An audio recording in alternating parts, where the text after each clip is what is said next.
Сәлеметсіздер ме? Мен Шығыс Қазақстан облысы Үржар ауданы Таскескен ауылындағы Үржар колледжі коммуналдық мемлекеттік мекемесінің тарих пәнінің оқытушысы Баймұхаметова Жұпар Ануарбековна. Бүгінгі сабағымыздың тақырыбы тәуелсіз мемлекеттер достастығының құрылуы. Сабағымыздың мақсаты КСРО-ның ыдырауы және тамыз бүлігі туралы әңгімелеу, ТМД-ның құрылуы туралы мағлұмат беру. Дамытушылық, жаңа сабақ материалдарын үйрену барысында студенттердің өз бетінше жұмысын ұйымдастырып, танымдылығын және ойлау қабілетін дамыту. Тәрбиелік мақсатымыз студенттерді патриоттыққа, адамгершілікке, еңбек сүйгіштікке тәрбиелеу. Жоспар: 1-ші КСРО-ның ыдырауы, 2-ші тамыз бүлігі, 3-ші ТМД-ның құрылуы. 1991 жылдың көктемінде Одақ пен егеменді республикалар арасындағы қарым-қатынастар жаңа сатыға көтерілді. Одақтас республикалардың егемендікке деген жаппай ұмтылысы 91 жылдың сәуірінен маусымына дейін Мәскеу түбіндегі Новоогареводағы президент резиденциясында одақтас республика басшыларының бірнеше дүркін басқосуларына алып келді.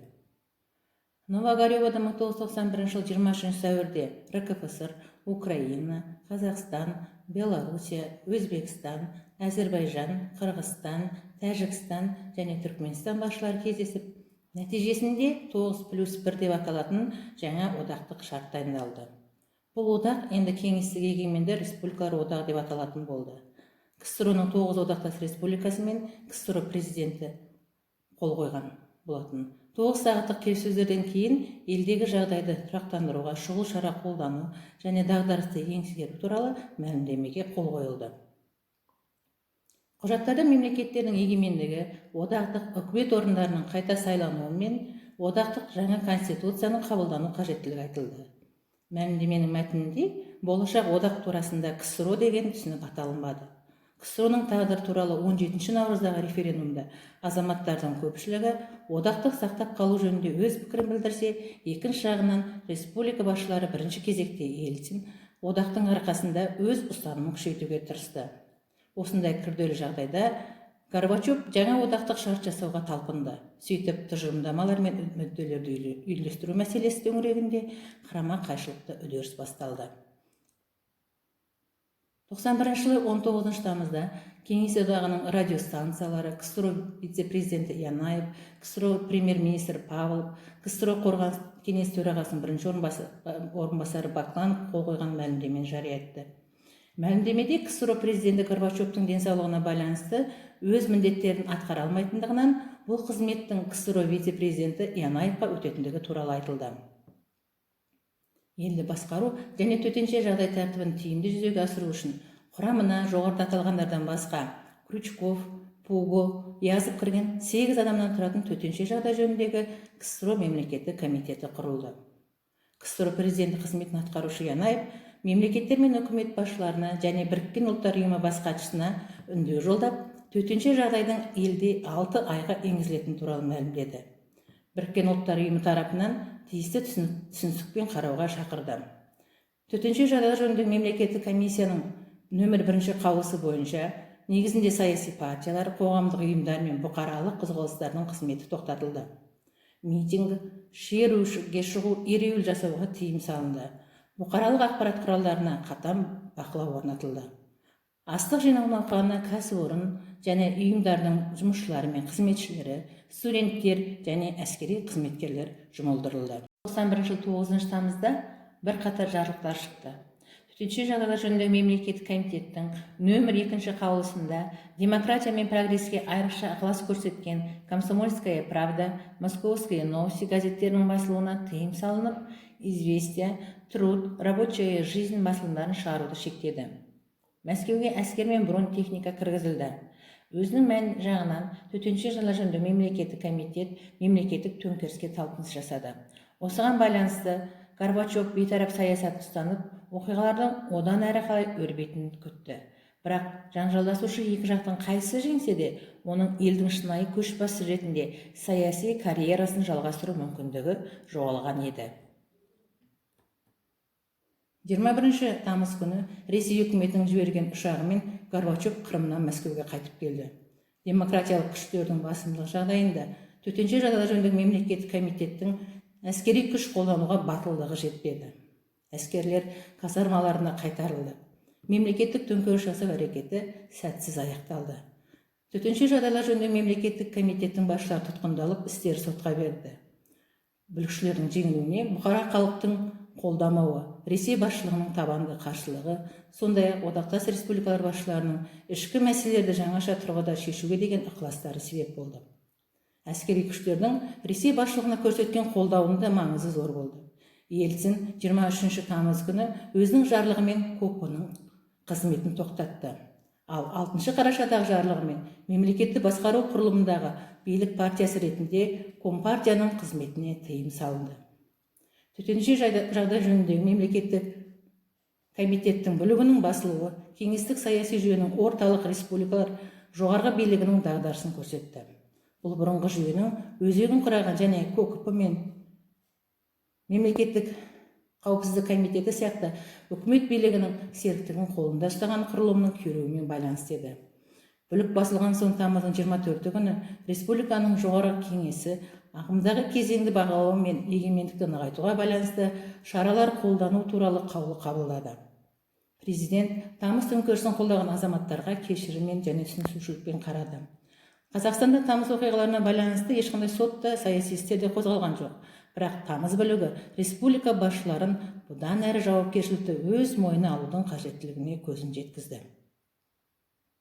1991 жылдың желтоқсан айы аса ірі саяси оқиғаларға толы болды.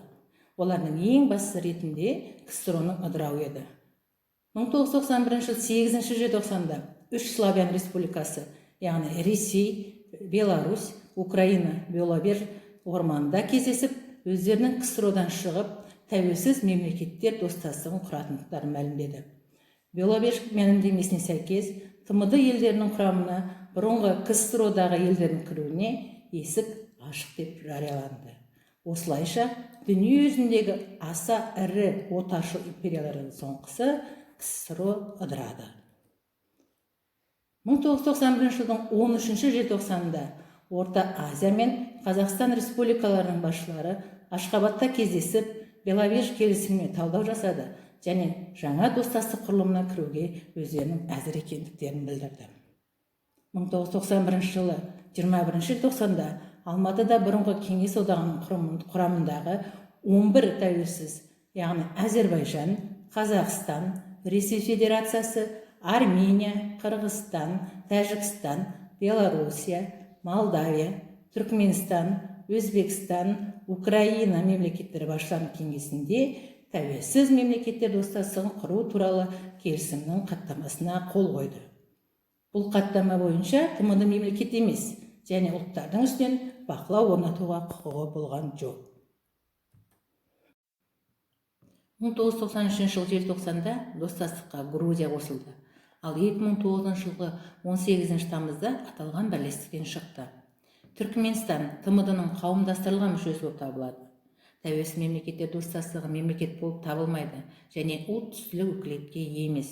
Ол өзінің барлық мүшелерінің егеменді теңдігіне негізделген. Және 1993 жылғы 22 қаңтардағы жарлығы бойынша іс-әрекет жасайды. Достастықтың мүше мемлекеттері халықаралық құқықтың дербес және тең құқықты субъекттер болып табылады. Бүгінгі сабағымызды бекіту мақсатында мен сіздерді келесі видеомызды көруге шақырамын. Бүгінгі оқу мақсаты бойынша біз сіздермен бірге тәуелсіз мемлекеттер достастығының мақсаты мен тәуелсіз мемлекеттер достастығының жұмыс міндеттерімен танысатын боламыз. Алдарыңызда көріп тұрған эмблема бұл тәуелсіз мемлекеттер достастығы немесе бұдан ары қарай ТМД-ның эмблемасы болып табылады. Ең алдымен сіздерге диктоглостың түсіндірме жұмысын жүргізбей тұрып, біз осы сабақта кездесетін негізгі сөздермен танысып алайық. Бізде қазір көп кездесетін сөз ол Организация по безопасности и сотрудничеству в Европе, немесе ОБСЕ. Бұның қазақша аудармасы Европадағы қауіпсіздік пен ынтымақтастық ұйымы Еқыұ. Және бүгінгі сабақтың негізгі сөзі ол Содружество независимых государств, немесе қазақша жаңа жоғарыда айтып өткенде бұл тәуелсіз мемлекеттер достастығы. және тағы да бізде көп кездесетін сөз ол зона свободной торговли, немесе қазір мәтін барысында жұмыс істеуде өздеріңіз қолданасыздар, еркін сауда аймағы. Тәуелсіз мемлекеттер достастығы дегеніміз не? Тәуелсіз мемлекеттер достастығы КСРО ыдырағаннан кейін 1991 жылы 21 желтоқсанда құрылған халықаралық ұйым. Штаб-пәтері Белоруссияның Минск қаласы. 1991 жылы Минскте Ресей, Украина және Беларусь елдерінің басшылары кездесіп, олар ТМД құратындығы туралы келісімге қол қойды. 1991 жылы желтоқсанның 13-інде Орта Азия мен Қазақстан басшылары Ашхабадта кездесіп, Түркменстан Белович деп аталатын келісімді қолдайтындарын білдірді. 1991 жылы желтоқсанның 20-сында Әзірбайжан, Армения, Белоруссия, біздің Қазақстан, Қырғызстан және Өзбекстан және Молдова, Түркменстан елдерінің басшылары кездесіп, олар Қазақстандағы Алматы қаласында кездесіп, ТМД құру туралы келісімге қол қойды. Кейіннен 1993 жылы бұл аталған ұйымға Грузия кірген болатын. Алайда ол 2009 жылы, ұмытпаңыздар, 2009 жылы Грузия аталған ұйымнан шығып кетті. Түркменстан, мынау тұрған Түркменстан, ТМД-ның ассоциацияланған мүшесі. Ассоциацияланған мүшесі дегеніміз не? Ассоциацияланған мүше ол толық мүше болып табылмайды. Яғни қажет болған жағдайда негізгі бас қосуларға келеді, ал қажет болған жағдайда ол бас қосуларға келмейді. Қазіргі кезде, яғни осы 2018 жылғы мәлімет бойынша, ТМД-ның құрамында негізінен мына елдерді қарастырамыз. Олар Қазақстан, Ресей, Әзірбайжан, Қырғызстан, Молдова, Армения және Тәжікстан, Беларусь және біздің көршілес ел Өзбекстан.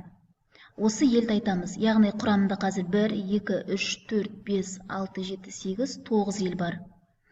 Және Түркменстан ассоциацияланған мүшесі болады оның, ал мынау тұрған Украина қазіргі таңда ТМД-ның мүшесі болып табылмайды. Оның себебі неге екенін өздеріңіз ойланып көріңіздер. ТМД-ның енді мақсатына тоқталайық. ТМД-ның мақсатына тоқталатын болсақ, ол ТМД-ның ең маңызды негізгі мақсаты құрамындағы елдердің арасында экономикалық, әлеуметтік, мәдени және экологиялық байланыстар орнату.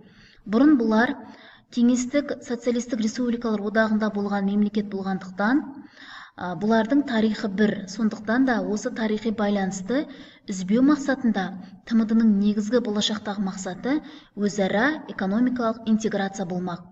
ТМД-ның міндеттері, осы ұйымның міндеттері қандай? Міндеттері негізінен еркін сауда аймағын дамыту, ол үшін сауда айналымын көбейту, Европадағы экономикалық қауіпсіздік ынтымақтастық ұйымының ережелері негізінде адам құқықтары мен бостандықтарын сақтау және кедендік алым салықтардың төмен болуы. Сонымен біз ТМД-ның не екенін білдік, оның қандай ұйым екенін білдік және Грузияның қай жылы кіріп, қай жылы шыққандығын білдік, ассоциацияланған мүшесі Түркменстан екенін білдік.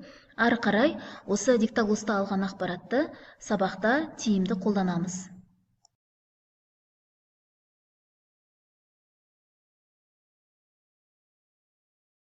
Үй тапсырмасы. ТМД-ның құрылуы тақырыбын оқу, қысқаша конспект жасау. Бүгінгі сабағымызды назар аударып, ықыласпен тыңдағандарыңызға алғыс айтамын. Қош сау болыңыздар.